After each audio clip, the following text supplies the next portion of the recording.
Every kid has secrets, little worlds they build in the space between the floorboards and the ceiling, populated by friends no one else can see.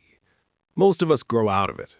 The friends fade like photographs left in the sun, their voices dissolving into the drone of the air conditioner or the sigh of the wind in the eaves. But for some, they don't fade. They linger. And these companions, the ones that stick around, almost always come with rules. Not fun rules like in a game of make-believe. These are the other kind. The kind you don't dare break. Take the story of a boy named Leo, who grew up in a drafty farmhouse just outside of Zanesville, Ohio. His friend lived under his bed. He didn't have a name for her. She was just the girl. During the day, she was quiet, but at night, when the house settled and the moon cast long shadows across the wooden floor, he knew she was awake. Her one and only rule was simple. From the moment his mom tucked him in until the first bird sang at dawn, his feet were not to touch the floor, not a toe, not a heel. He could get out of bed to use the bathroom, but he had to leap from the mattress clear to the woven rug by the door, no contact with the bare wood. He learned to hold it for hours. One night, a thunderstorm rattled the windows and knocked a glass of water from his nightstand. Without thinking, he swung his legs over the side of the bed, his foot reaching for the floor to steady himself. Before he could touch down, he felt an impossible cold radiate up from the floorboards. It was a damp, cellar-like cold. He yanked his foot back just as he saw it. From beneath the hanging edge of his comforter, 5 long, bone-white fingers had stretched out, reaching for his ankle. They paused, inches from his skin, before slowly, silently retracting back into the darkness. He never made that mistake again. His parents just thought he was afraid of the dark. They never understood why, even as a teenager, he still took a running leap into bed every single night. But not all of these friends are monsters hiding in the shadows. Sometimes they look terribly familiar. There was a girl in Pennsylvania, Chloe, whose friend looked exactly like her, a perfect twin, except for 2 details. This other Chloe never spoke aloud. She only whispered inside Chloe's head. And her smile was always just a little too wide, stretching just a bit too far at the corners of her mouth. Her rule was a strange one, a matter of identity. Chloe was never, under any circumstances, to call the smiling twin by her own name. She could call her sister, or you, or friend, but never Chloe. To do so, the twin whispered, would be rude. It would be like stealing. For years, Chloe obeyed. The twin was a comfort, a secret keeper. But as she got older, the presence felt less like a friend and more like a parasite. One afternoon, tired of the constant whispering, she stood in front of her bathroom mirror and said it. "Chloe, your name is Chloe. Leave me alone." For a moment, nothing happened. Then her reflection's smile widened into an unnaturally broad grin. The reflection raised a hand and waved, but in the real world, Chloe's own hand remained perfectly still at her side. She felt a cold dread wash over her, as the twin in the mirror mouthed 2 words back at her, words she felt echo in her skull. "No, yours is." From that day on, Chloe felt like a passenger in her own body. Her friends noticed she'd become quiet, distant, and sometimes they'd catch her staring at her own reflection with a smile that was just a little too wide for her face. Then there's the kind of story that gets under your skin because it feels like it could happen in any house on any quiet suburban street. It comes from a man who grew up in Edina, Minnesota in the late 1980s. He was a lonely kid named Mark, and his best friend lived in his closet. He called him Mr. Sticks. Mark never saw him, but he could hear him. At night, he'd press his ear to the louvered closet door and listen as Mr. Sticks whispered to him. He told him stories of the world before people, of the dark spaces between the stars. His parents were just happy he was occupying himself. The rule for this friendship was absolute. After his father said goodnight and the hall light clicked off, the closet door had to stay shut until morning, no matter what. At first, the sounds were comforting, a soft rustling, a gentle creak. But as the years went on, the sounds changed. Sometimes, late at night, Mark would hear a faint, dry scratching from inside. Not like a mouse. It was slower, more deliberate. Other nights, it was a sound like dry leaves skittering across pavement, or the unsettling clack of thin branches knocking together. The whispers became strained, desperate. He'd tell Mark he was lonely. He'd beg him to just open the door a crack, just to let a little light in. Mark would lie awake in his bed, sweating, his knuckles white as he gripped his blankets, and listened to the sounds from the closet grow more frantic. The worst night of his life was when he was 12. He woke up to the sound of soft tapping on the door, not from the inside, but the outside, on his bedroom door. He heard his father's voice, groggy. "Mark, you okay in there? I thought I heard you up." The doorknob began to turn. A wave of pure instinctive terror seized Mark. "Don't!" he screamed, his voice cracking. "Dad, don't open the door!" His father froze. From inside the closet, all sound had stopped. The silence was heavier, more terrifying than any noise that had come before it. His dad slowly let go of the knob. "Okay, son, get some sleep."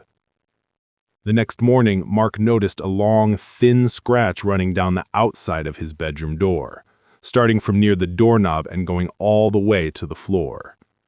Later that day, he dragged his dresser in front of the closet and never spoke to Mr. Sticks again. To this day, he can't stand the sound of branches scraping against a window pane in the wind. And in our world now, the hiding places have changed. They're no longer just physical.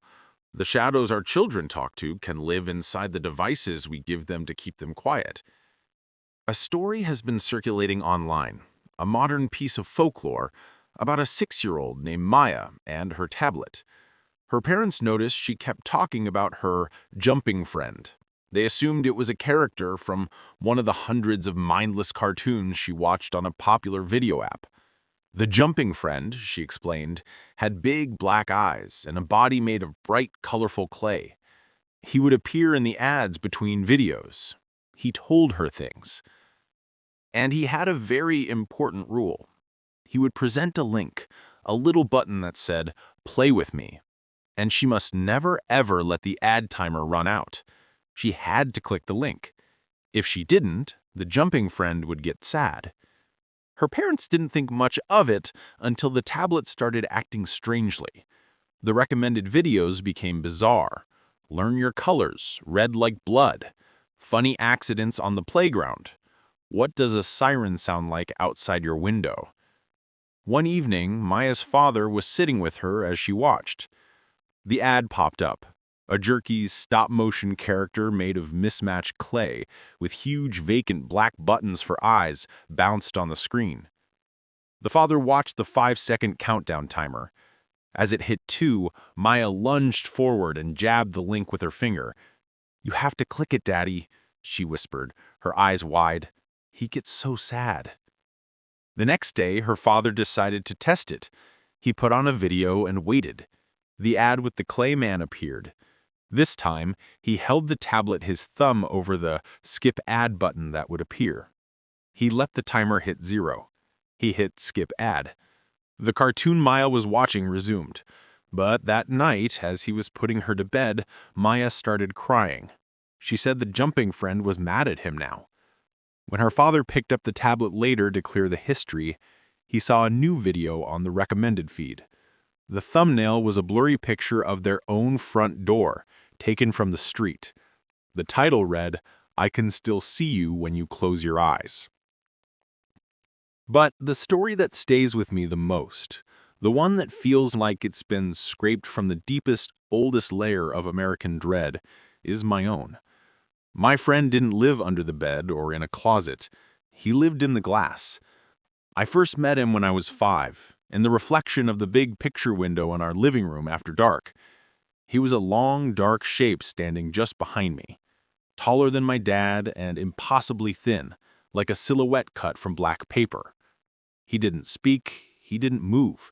He was just there, a silent observer in my periphery. I saw him in car windows, in murky puddles after a rainstorm, in the blank screen of the television set. He was my secret, a quiet comfort. He had one rule, and it was the only piece of knowledge he ever gave me, communicated not in words, but in a profound and certain understanding that settled deep in my bones. I was never, ever to turn around and look at him directly. I could look at his reflection all I wanted, but I must never turn to face the spot in the real world where he was standing. It was the most important rule of my life. The urge was sometimes maddening. 1,000 times I'd be staring at his dark shape in the window, my reflection a small pale moon against the night, and my neck muscles would twitch with the need to just spin around and see his face. But the feeling of dread that accompanied the thought was absolute, a primal certainty that looking would be the last thing I ever did. Years passed, I grew up. The reflections came less and less often, until one day I realized I hadn't seen him in over a decade. He became a strange, half-forgotten dream. I got married, we had a son. We moved into a new house, a nice place in the suburbs with a big family room. One evening, I was in the kitchen while my son, who was 6, was watching cartoons. The show ended and the screen went black. I heard my son talking. "No, I can't," he said, his voice soft. "That's the rule." A cold electric shock went through me, a feeling I hadn't felt since I was a child. I walked slowly to the doorway of the family room. My son was sitting on the floor looking at the dark television screen. I looked at the screen too, and in the faint reflection I saw my boy. And standing right behind his shoulder, I saw a tall, thin, familiar silhouette. It was closer to him than it ever was to me. My son turned his head slightly, still looking at the reflection. "He wants me to look at him," my son whispered, his eyes now fixed on my reflection in the glass. "Should I?"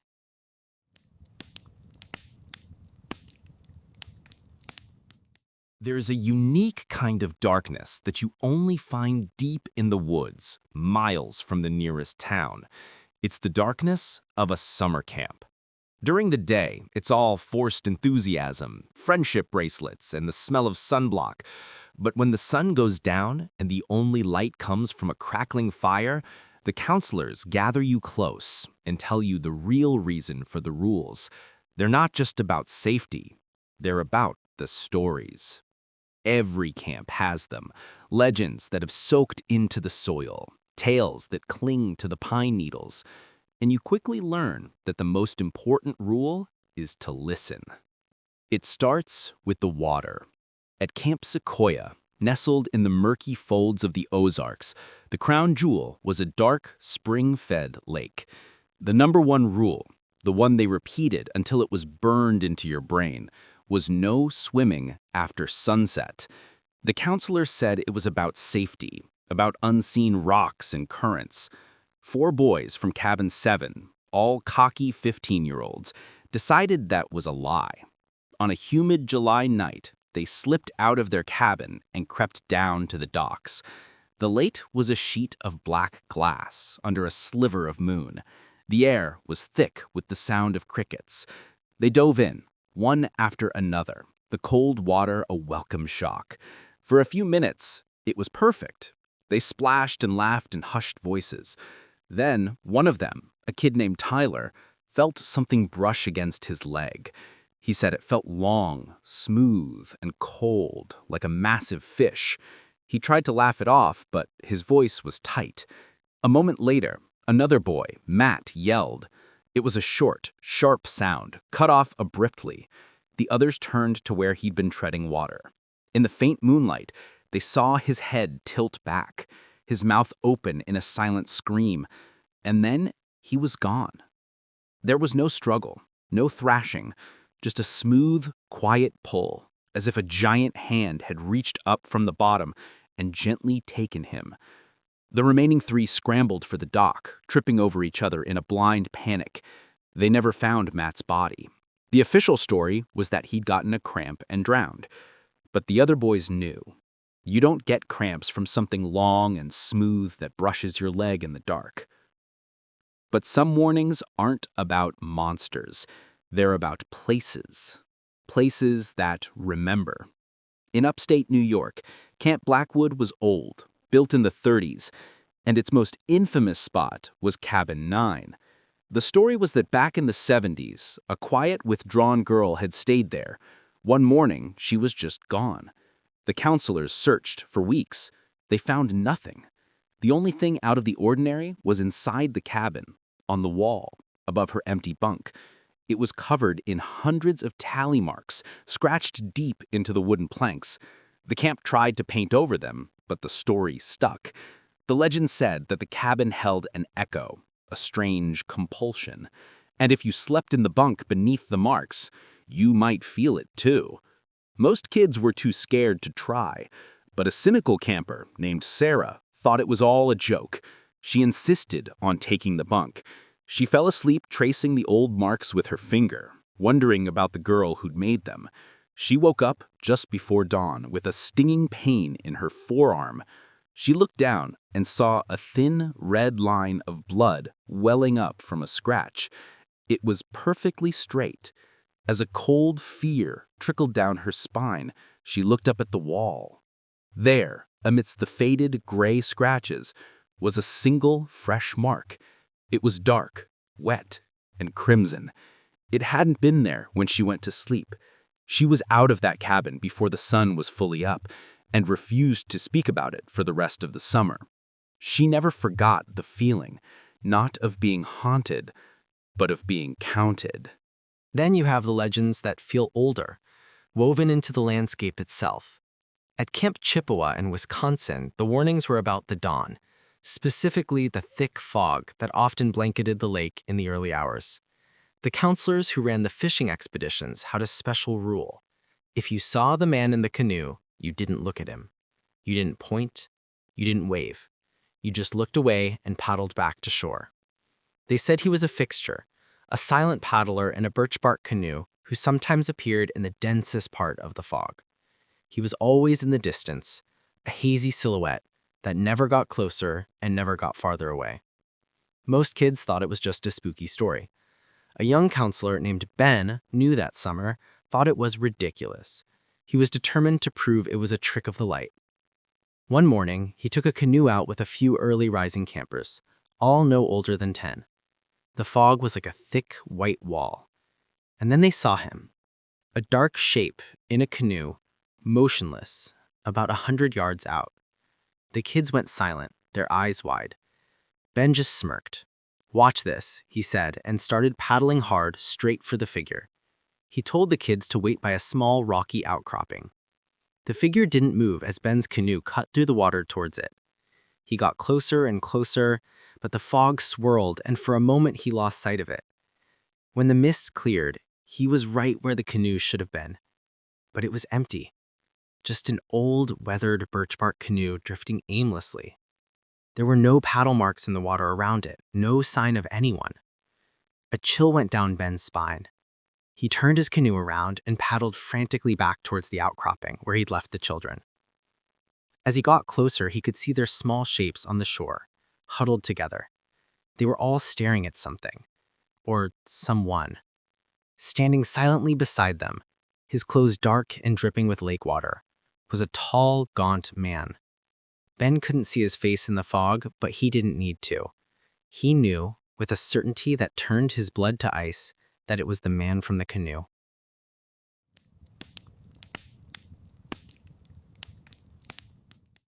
Some curses aren't spoken. They don't come from ancient books or rituals whispered under a full moon. The most powerful curses, the ones that truly last, are born from silence. They take root in the dark soil of secrets, watered by the things an entire town agrees to forget. It's a uniquely American kind of horror, one that begins not with a scream, but with a quiet, collective turning of the back. And in some places, you can still feel that coldness today. Take a trip to Skidmore, Missouri. On a hot July morning in 1981, the town bully, a man named Ken McElroy, was shot to death in bold daylight in the middle of the street. He was in his truck with his wife. The town square was full. By all accounts, there were at least 45 witnesses, 45 people who saw the two shooters, who heard the crack of the rifles, who watched a man die. When the sheriff arrived, no one had seen a thing. Not one person. To this very day, no one has ever been charged. They say McElroy was a truly evil man who had terrorized the community for years, and the town simply decided to solve its own problem. But a wrong is a wrong, and a killing is a killing. The story goes that the silence that fell over Skidmore that day never really left. It seeped into the ground, poisoning the roots of the town itself. In the years that followed, Skidmore began to wither. Businesses that had been there for generations shuttered their windows. The bank failed under mysterious circumstances. Families moved away and the population dwindled. It became a place haunted by an unspoken truth, a town that bought its peace with a murder, and in doing so, cursed itself to a slow, quiet decay. The curse of Skidmore isn't a ghost. It's the heavy weight of a shared secret. But sometimes the fear of a curse is so strong, so palpable, it drives people to commit horrors far worse than any hex. In the rolling hills of York County, Pennsylvania, there is a region steeped in a unique brand of American folk magic, a blend of Christian faith and German superstition known as powwow.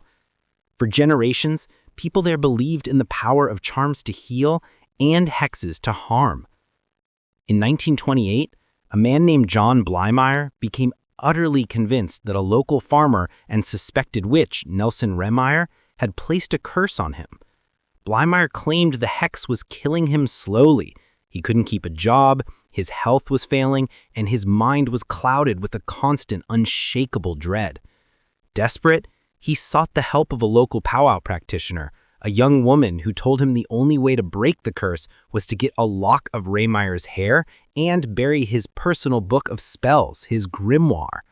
So Blymeyer, along with two young accomplices, went to Nelson Remeyer's secluded farmhouse late one night. Their plan was simple, to steal the book and the hair. But Remeyer, a large and powerful man, fought back. A struggle ensued, a brutal, clumsy fight in the dark. The three men, consumed by their supernatural terror, beat and strangled Remeyer to death. They then ransacked the house, searching for the spellbook they believed held Blymeyer's life in its pages. They never found it.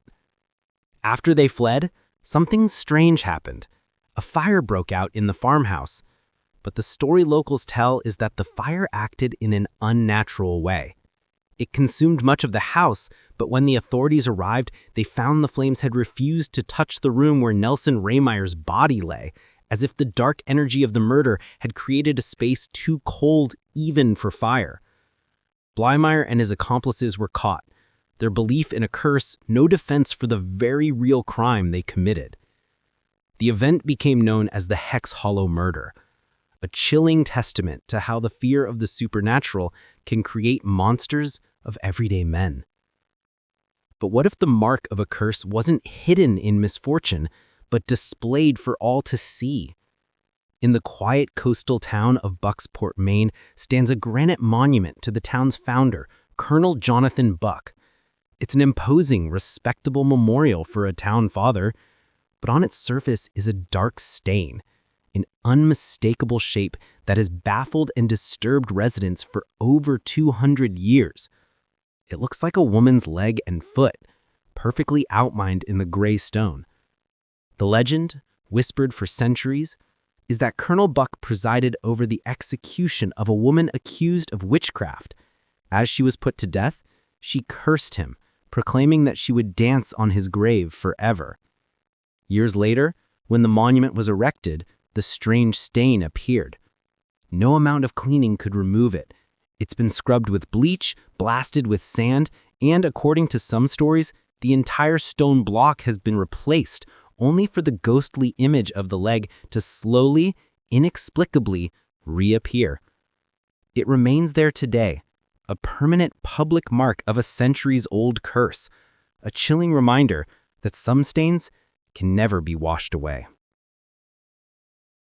Of course, curses aren't just relics of a superstitious past. They found new life in the digital age. They spread not by word of mouth, but through forums and image boards, disguised as games or challenges. There's a story that makes the rounds online, a modern piece of folklore about something called a sympathy hex. It's not about wishing harm on an enemy, but about inviting a minor, harmless spirit into your home for a short time to keep it from being lonely. The ritual is simple, easily done by bored teenagers in a suburban basement with chalk, a few candles, and words copied from a website. It's presented as a harmless ghost story, a game. But the curse that follows is subtle and far from harmless. It doesn't announce itself with floating objects or terrifying apparitions. It works like a slow-acting poison on the family itself. It begins with a string of bad luck. The father's promotion at work inexplicably falls through. The mother comes down with a persistent illness the doctors can't diagnose. Then the psychological erosion starts. Arguments break out over nothing. A quiet paranoia settles over the house. Family members start to suspect each other of hiding things. They hear whispers on the baby monitor that sound like their own voices, twisted with malice. The true horror of this modern curse is that it doesn't break the house.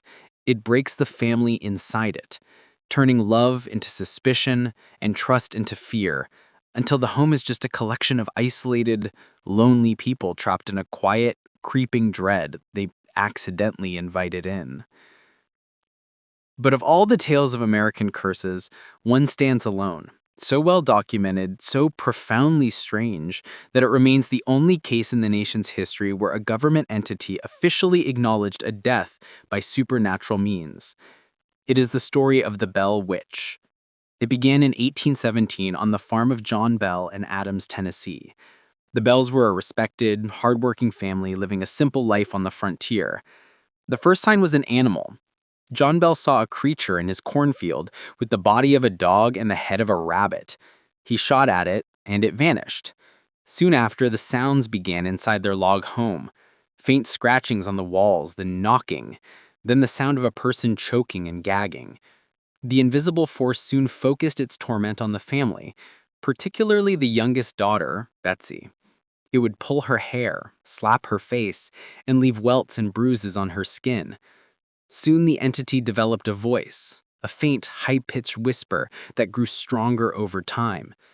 It claimed its name was Kate, the spirit of a disgruntled former neighbor of Bell's named Kate Batts, who believed he had cheated her in a land deal. On her deathbed, Batts had supposedly sworn a curse that she would haunt John Bell and his family forever. Kate, as the entity became known, was not a simple poltergeist. It was intelligent, cunning, and terrifyingly articulate. Visitors would flock to the Bell farm to witness the phenomenon. Kate would converse with them, revealing their deepest secrets. It could quote, word for word, 2 different sermons being delivered at the exact same time in churches miles apart. For years, the entity tormented the family, its hatred focused squarely on John Bell, whom it called Old Jack. It tormented him relentlessly, promising it would one day kill him. John Bell's health began to decline. He suffered from seizures and neurological symptoms that baffled his doctors. In the winter of 1820, after a particularly violent seizure, he fell into a coma and died. Shortly after his death, the family found a small, strange vial in the medicine cabinet. Kate's voice filled the cabin, boasting that it had given Old Jack a dose of the vial's contents while he slept. To test it, they gave a drop to the farm cat, which died instantly. John Bell's death was attributed to the entity, and the legend was cemented.